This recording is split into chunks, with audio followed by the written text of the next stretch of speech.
Yo, what's up, guys? Welcome to this next episode of the Sales Athlete Podcast. I'm your host, Ryan Groth, and I'm just hanging out here on the road here. As I mentioned in my last episode, I'm taking my son, who's 9, on a 10U baseball tournament. So growing up, it's funny, if you guys are baseball fans, you might know about this, but growing up, there's a platform called Perfect Game. And it was just coming out when I was a kid. And I actually have a profile because I did get drafted and play some pro ball and played college. I have a profile on Perfect Game, but I've never played at a Perfect Game tournament. And so what Perfect Game actually is it's a platform where kids play tournaments under the Perfect Game umbrella, and they're represented by different teams. And it's funny, like the stats are mind-boggling. It's like 75-80% of draft picks played in Perfect Game. There's so many big leaguers today that played in Perfect Game. And so what's really cool is that they actually have all these like metrics for kids out there and measured on publicly, and then there's different levels of visibility inside the platform with scouting reports. But essentially, it's like a place where you can be evaluated as an athlete, amateur young athlete, as little as 7 or 8 years old, and then you can actually be visible amongst states, regions, nationally, and it starts to get players on the radar. And so what happens is people want more of that analysis so that they can be ranked, and then they want to be better players so that they can be ranked, and then when they're higher ranked, they have better college scholarships by the time they're eligible to get offered a scholarship. So it's really cool. And so as a dad who played pretty high, but all I did was play travel ball like one summer with a club team before my senior year, was like, I think maybe a little bit before my junior year, like a little bit, but basically like a couple games. Basically, like, I played Little League and high school ball, and then I still made it to Division I in college and pro. And what's cool is my son, who is 9 right now, he loves the game and he enjoys it. And so I wanted to make sure that he enjoys it first, and actually like took a liking to it. And then I also saw some talent with him. And so I'm like, there's a chance here, and he likes it. So now we're investing that time and money and resource to get on a club team, work extra hard outside of our Little League and rec ball teams to play at the Perfect Game. And so he's an amateur athlete, but I was telling him, I'm like, hey, we're going on an airplane. We're staying in a hotel. We got to do our workouts. We go to a facility. We go hit. We go perform. We come back to our hotel. We do dinner. It's like, that sounds a lot like what a pro athlete has to do, but at a young age. And you see how Perfect Game has changed the landscape of amateur baseball players, and how that's actually, there's like Perfect Game is going to Japan. It's really a powerful platform. And what's happened is they're able to promote really good players and get the players on the radar of these schools and teams. And by the time Hunter's 14, he'll be already labeled as a good player or not before he gets offered a scholarship. But by the time he's 18, 19 years old, he'll be playing on a college campus. And then what's even crazier now with the dimensions of baseball is like junior college doesn't even count as eligibility athletically in college anymore. So they're able to go for 2 extra years, get better, and then go to a D1 school. And then they can transfer out of that and get NIL money. So it's basically like college is becoming a pro development program. It's crazy. So I don't know. I just say all that to kind of give you context, especially with today's episode, where I want to talk about the difference between amateur and pro as a sales athlete, and just use sports as a way to bridge the gap and help you understand where I'm coming from. So like growing up, you can say amateurs play the game and so do pros, but there's the intent and the way they go about their business is completely different. So if you think about like you as a sales professional, you can say, hey, I'm working a sales job. I'm in sales, right? And then you can think about somebody who's an amateur saying the same thing. And if you think about a pro athlete, yeah, I'm in baseball or I'm in football. But how they go about their business, how they see themselves, how they see the level they play at, all that starts to change. It's like there's something that shifts, that shifted in me, especially as an amateur baseball player. And I didn't play all these years in the big league. So guys, I'm not like this phenom or anything. I was just like I had a really tough upbringing. I overachieved like crazy and found principles and developed character that helped me break through to a level that most people didn't believe I could, and that it provided confidence in me that I've carried over into business and in life.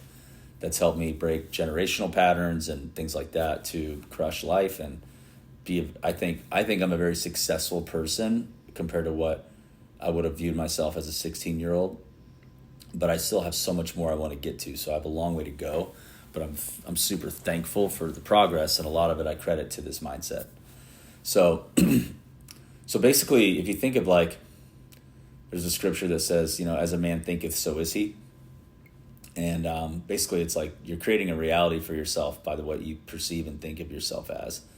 I can tell when someone's like, I want to be a pro baseball player, and they're delusional, or a professional, or an entrepreneur who has a very large company or a successful business, and they're just delusional.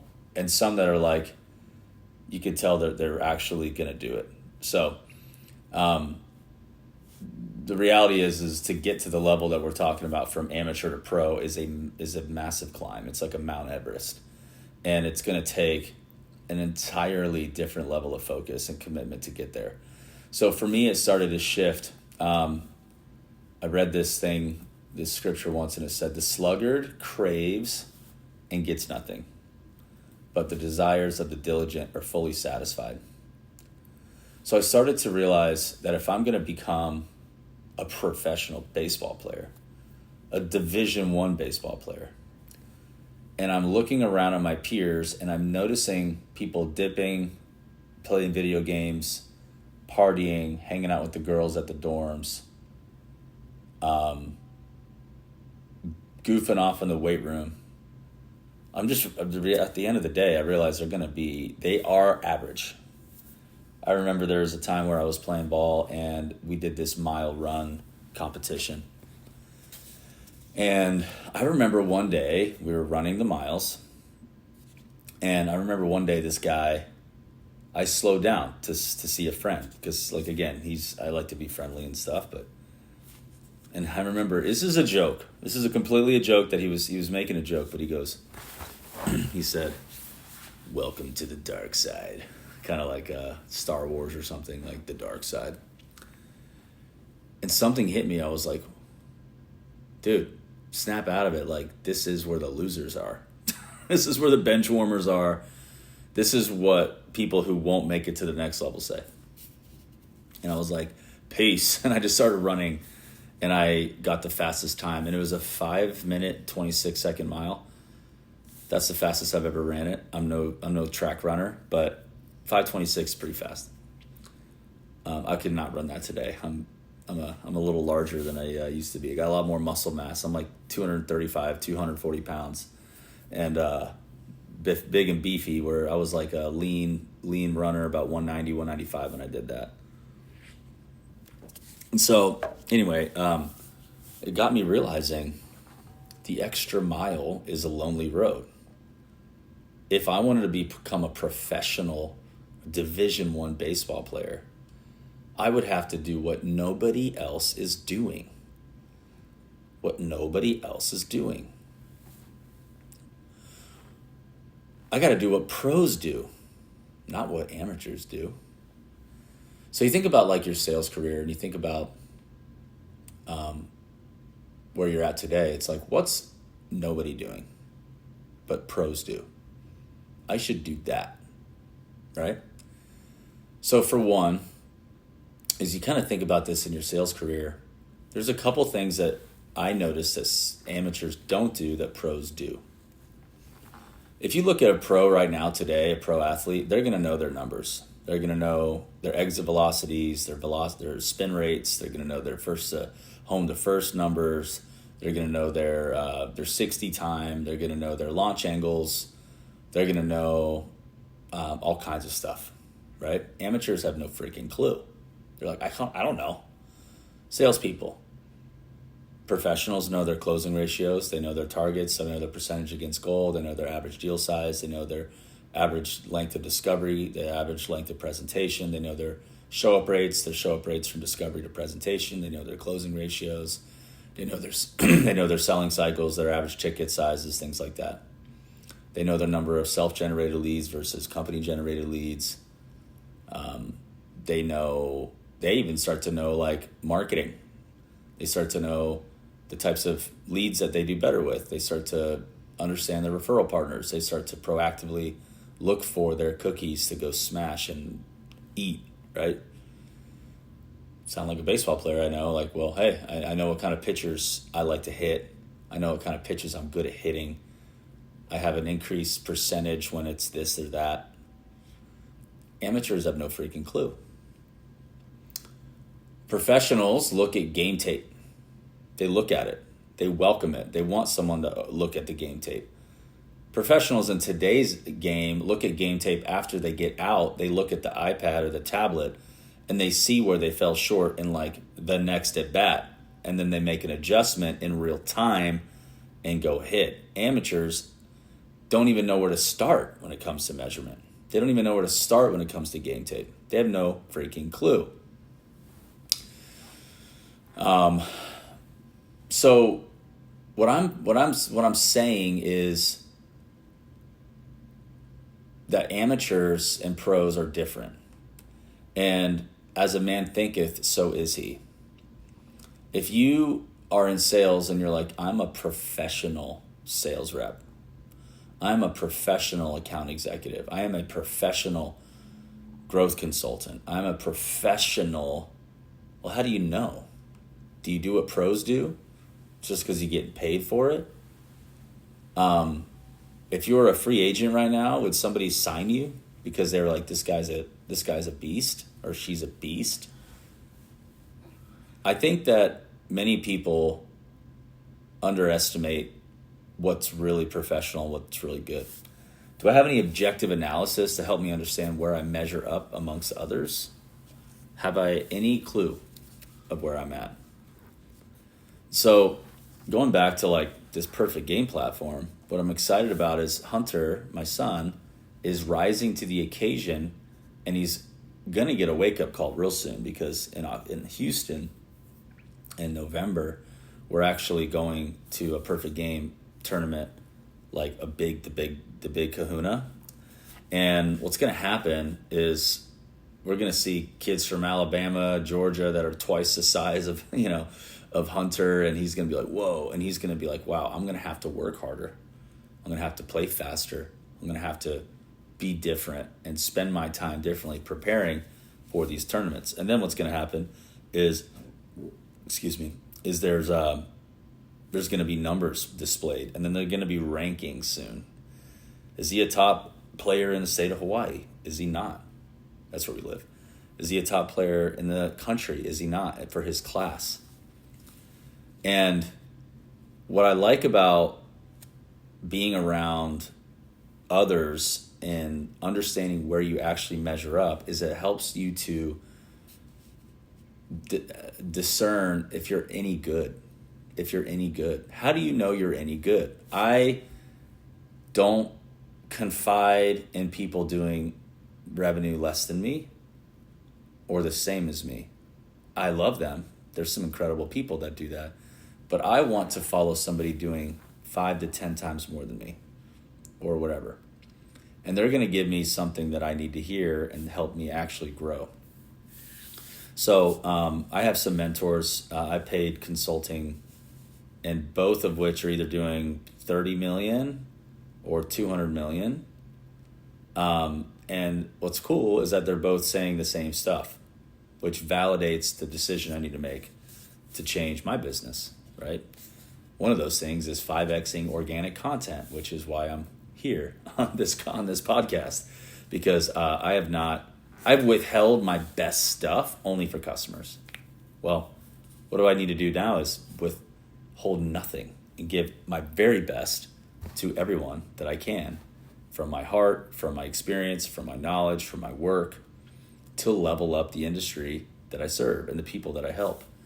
And so what I'm realizing is the goodwill that will go out in the marketplace as a result of this is going to far outweigh just the back end, value that I'm getting as a business for withholding.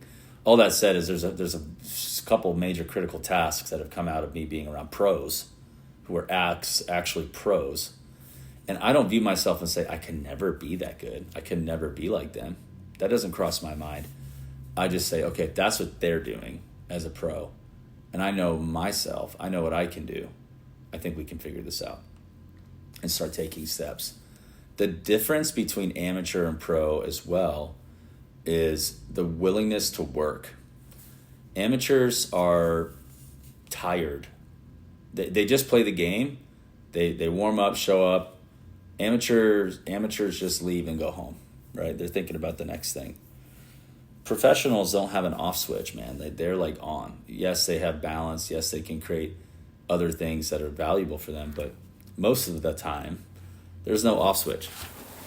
And they're just like ready to go. They're ready to level up. They're ready to take everything to another level. And then therefore they're preparing, they're meal prepping, they're working out, their nutrition, their sleep, their routines.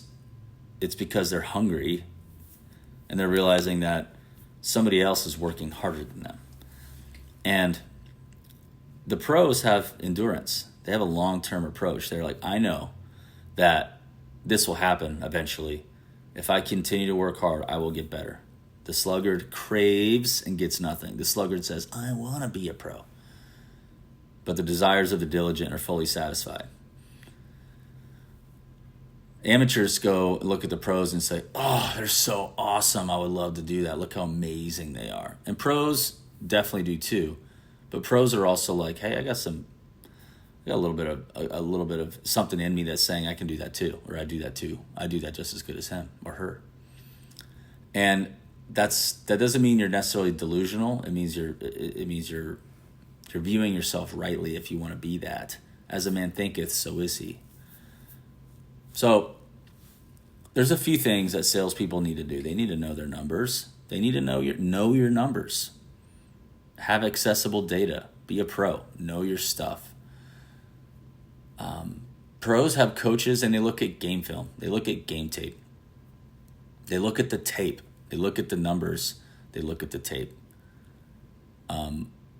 My organization is acting like amateurs. We're not even looking at game tape every day, and we're about to start again because we're seeing inefficiencies in our discovery and our sales process. And so we're working on that. But looking at game film, looking at game tape, every time I post content, I look back and listen to it or watch it again. I'm like, okay, I can get better there. I can improve my inflection. I can improve my hand gestures. I can get the word across more efficiently if I look at game film. And that's what pros do. They look at game tape. They look at the numbers. They know both. And then they train and prepare and attack with violence those specific deficiencies and improve them. And of course, they're working on their strengths. Analyzing is huge. You have to analyze your sales team, yourself. You have to do that if you're going to be better. And there's all the analysis in the world today with sports, but in sales, use tools to analyze. We at STG, my company, we analyze every single salesperson and sales leader that comes through with a sales assessment. And we measure their competencies up against 21 core industry standard competencies. And we measure how strong or weak they are in comparison to those. And it helps benchmark where they're at.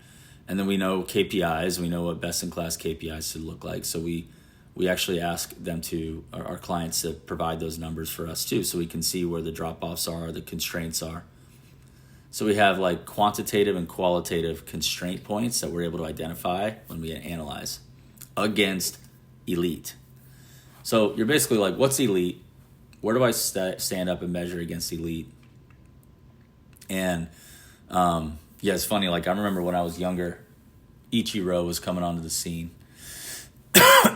He's a first ballot Hall of Famer, and somebody didn't vote for him, so he wasn't unanimous. And it's crazy. They've remained anonymous, whoever didn't vote for him, and that guy's crazy. But I remember growing up, and as a high schooler, I was like 5'11" my junior year or something. And I was like 175. I was like, I'm as big as Ichiro. Because I was like, I wanted to be a pro, so I was like imagining myself. And I would look at the 225, 230 pound guys, and I would just be like, that's so far away. I got to get so much bigger. How am I going to get there? So I was measuring myself against pros on a physical size level. But what I wasn't doing was like, I didn't have access at the time. How hard do I throw? What's my exit velocity? What's my swing speed? How fast can I swing the bat?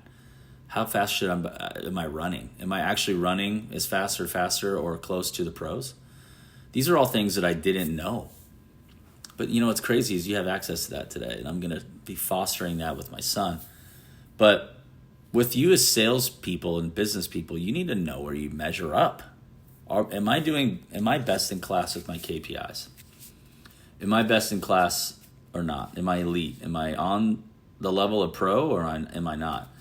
And if you ask those questions and you find out where you actually stand, you have a decision to become professional or not and know what's needed to level up. Competitors want to win. They want to know where they stand. It doesn't mean you're looking around at your competition all the time. It's not necessarily that. It's treating your craft as a profession. So that's that. Anyway, so just as we wrap up, if you guys want to go to Sell on STG, SELLON STG.com and book a call, you can talk about one of our workshops with us. We do workshops now every month, and you're welcome to hang out. I'll be there. And we spend a lot of time just helping you grow your business and scale with proven training systems and frameworks that will help you grow your sales organization and scale your business. If you want help and your sales is underperforming, you're not hitting your numbers, you're not getting to where you want to be, just go ahead and book a call, and we could talk about having you out one of our workshops, and go from there. So I hope this has been helpful, and go be a pro. See you on the next one. Peace.